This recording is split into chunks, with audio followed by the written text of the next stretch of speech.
Hey guys, this is Alea Jan and welcome back to my YouTube channel. So for today's video, paano nga ba tayo mas mapalapit sa bata? Kasi yan yung struggle ko nung bago ako dito sa Hong Kong or nung bago pa ako pumunta dito sa Hong Kong, and yung job order ko is merong 5 years old na bata or 4 years old and a half, sabi ng amo ko. So, nanood ako ng mga, alam mo yung mga Cocomelon, yung mga pang nursery na mga song-song.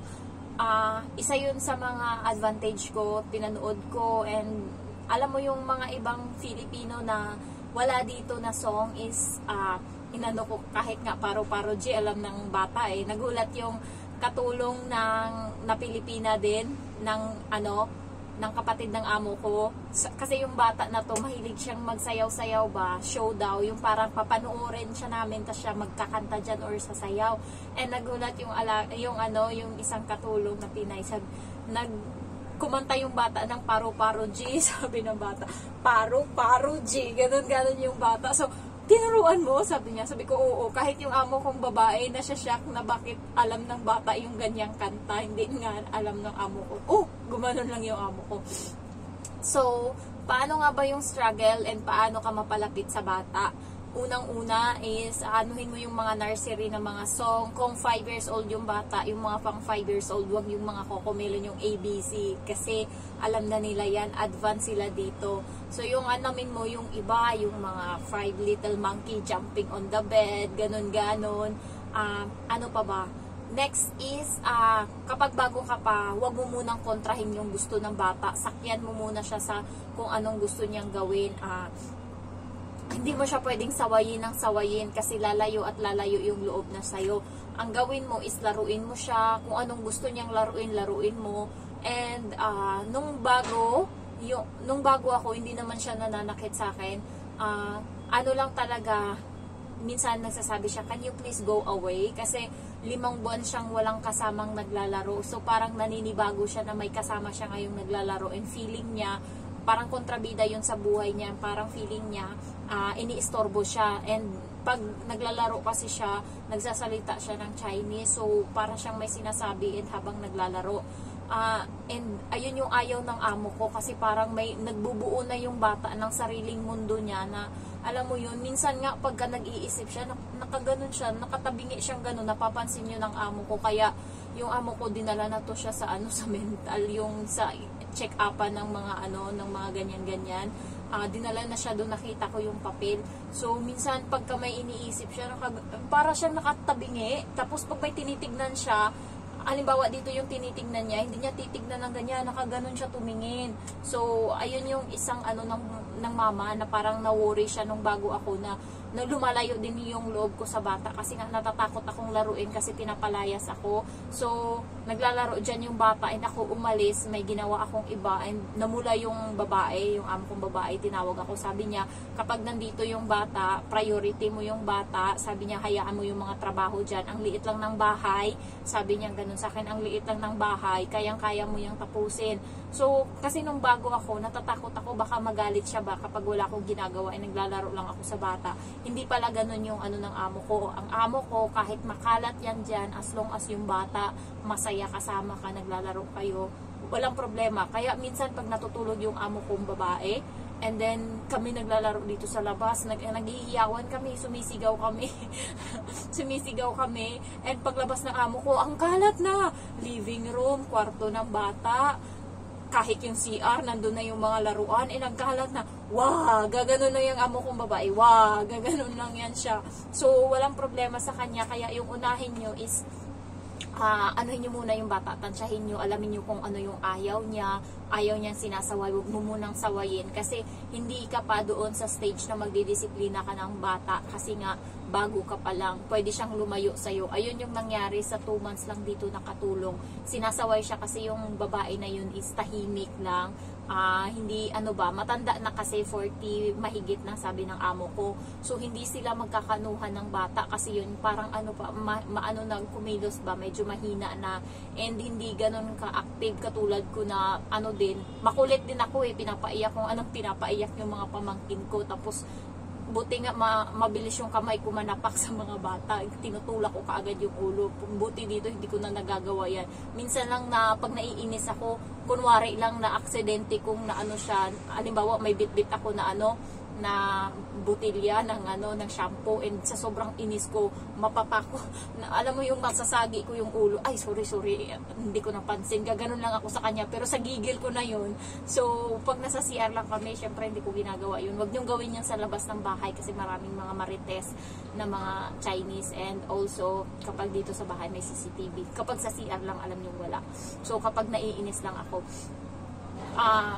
huwag mo muna siyang anuhin, hayaan mo siyang maglaro, sabayan mo yung laro niya, and yung pasensya mo muna is habaan mo kasi napaka-ano ng mga bata dito, napaka-spoiled, may sakit sila minsan, hindi mo maintindihan yung utak nila. Siguro dahil sa pressure sa kanila na kahit 3 years old sila, pinapaaral na sila, bata pa nga lang, hindi pa nagsasalita, hindi pa marunong, pinapabasahan na ng storybook. Ganun sila dito hindi ko lang alam bakit ganun yung culture nila dito. And then next is pag mga ka na 5 buwan, doon mo na siya didisiplinahin konti. Mali yan, ganyan. So ganun na yung ginagawa ko.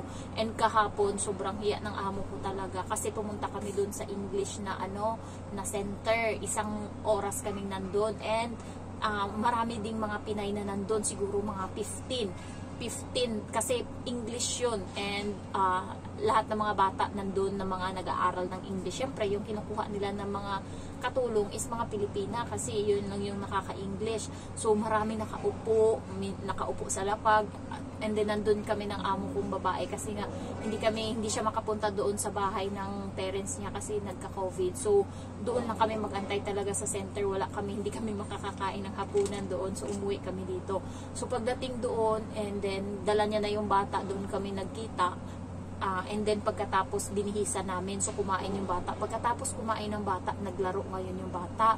Ngayon yung tsinelas niya is hinagis niya pataas, and yung nakaupo na Pinay sa lapag kasama yung alaga niya, natamaan siya dito sa harapan ata, dito banda. So kinuha ko yung tsinelas niya na tinapon, and sabi ko sa Pinay, pasensya na, sorry, sabi ko gano'n. And nagsorry din yung amo kong babae, and sabi ng Pinay, it's okay. So doon na, pinagalitan na ng nanay yung bata. Aywan ko kung anong sinabi, basta Chinese. Tapos may 2 babae na Chinese na nag-uusap. And then tinignan nila yung amo kong babae, nakikinig sila ngayon. Kasi may bata din yun na maliit na katabi ng alaga ko na makulit. So tinitignan nila ngayon yung amo ko. And then umalis yung bata na alaga ko, pumunta dun sa harapan, doon naglaro. Nagtapon-tapon na naman ng tsinelas. And then nandun din yung may mga Pinay din doon, mga siguro 4 yung nakaupo sa lapag. Linlapitan ng amo kong babae, sinabihan niya, nagwala ngayon yung bata, sabi, go away, I don't like you, stop it, I don't like it. Tapos inaano niya yung nanay niya, yung parang yung hinahawakan niya dito yung nanay niya, tapos ginagigilan niyang ganun. And then yung amo ko syempre ayaw niyang mapahiya, hinahawakan niya yung kamay ng bata. Mas nagtitrigger ngayon yung bata kasi hindi nakakasakit. Hindi naman ako sinasaktan ng bata na ganyan na ngayon. Yung amo kong babae, always nangyayari yan, nananakit na yung bata. So nagaganon, hindi ako, nakatingin lang ako.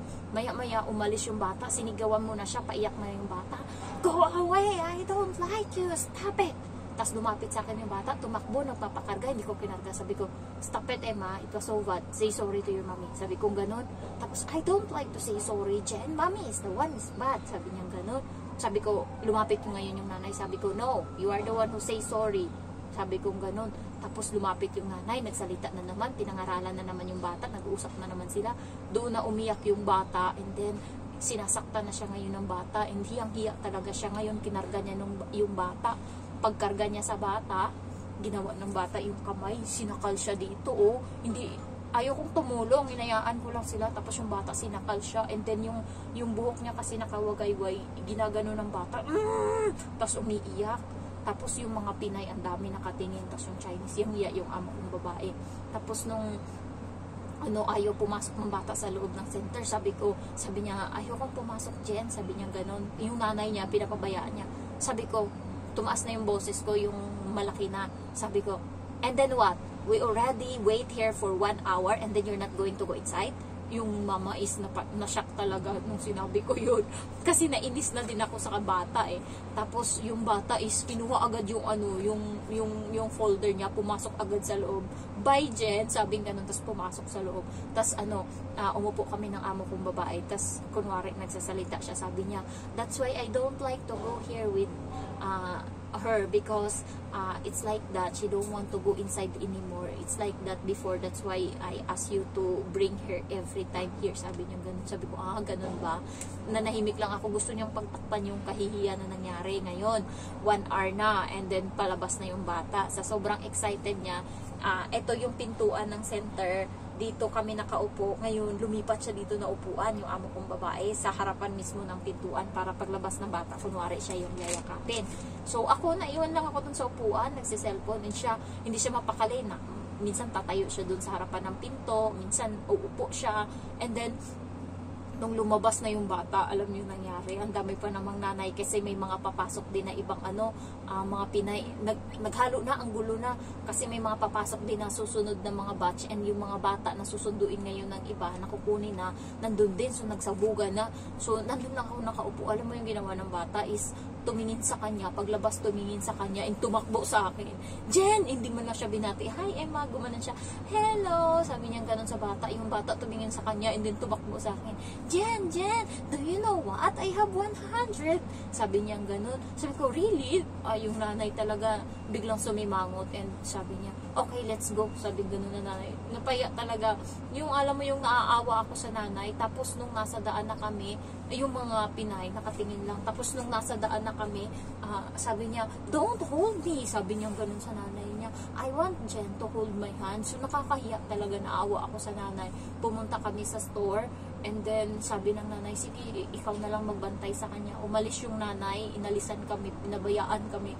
Tapos kami naglaro lang doon sa loob ng store kasi nantay pa namin yung tatay niya sa 30 minutes. So minsan naawa ako sa nanay kasi ganyan yung ginagawa always ng bata.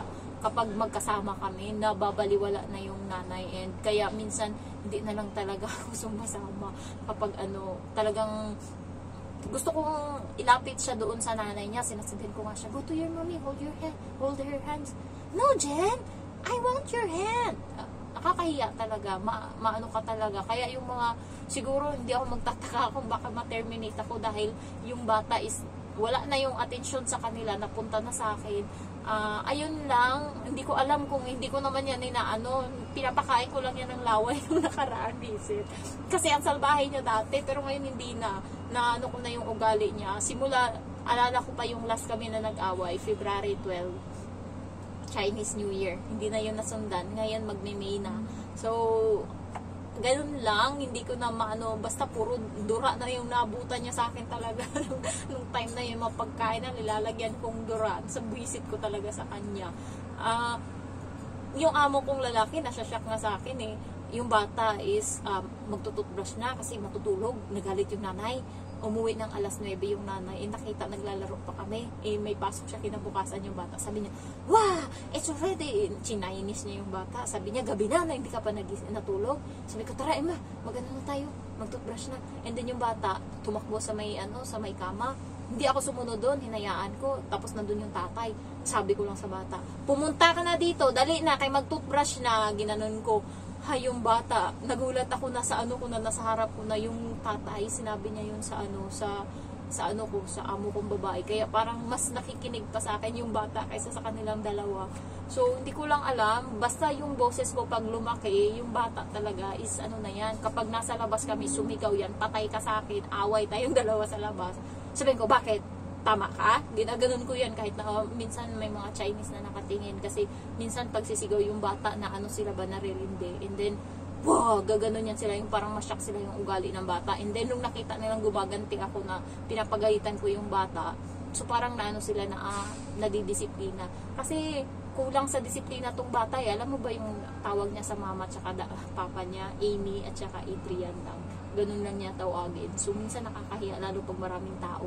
So, ayun lang, kulang pa talaga sa disiplina tong bata. Siguro pag umalis ako dito, wala na. mapapariwaraan na naman tong bata. Kasi ngayon takot to sa akin eh. Lalo pag sinasabihan ko na, sige, magsasalbahe ka sa akin. Akala mo yung mga tagihawat sa mukha mo, hindi yan tutubo. Pinapakita ko sa kanya yung madaming tekas, madaming tagihawat na tao. Ganto yung mukha mo, gusto mo yung ganun. Ang pangit-pangit mo. Ganoon ko talaga yan. And mamaya sasabihin niya, sige, hindi na.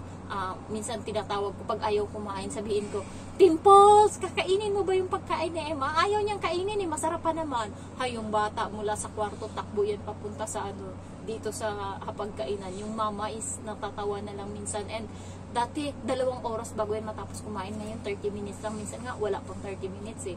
And ang bata ngayon is medyo mataba na. Nung bago ako dito, parang kalansay lang yan. Kaya, yung mama minsan, din siya, yung parang hindi na siya nagalit. Wala na, hindi na yan siya nagagalit sa akin. Kahit na mag-cellphone ako, magkuyakoy ako, depende sa trip ko sa buhay. Basta kapag may ka-chatmate ako, parati akong bumabalik sa kusina, nandun yung cellphone ko, chat-chat ako. Walang sa kanyang problema yan, hindi ko lang alam sa kanya. Pero hindi siya nagre-reklamo as long as yung bata pagbalik, alagaan ko. So ayun lang guys, thank you for watching, bye bye, I love you all.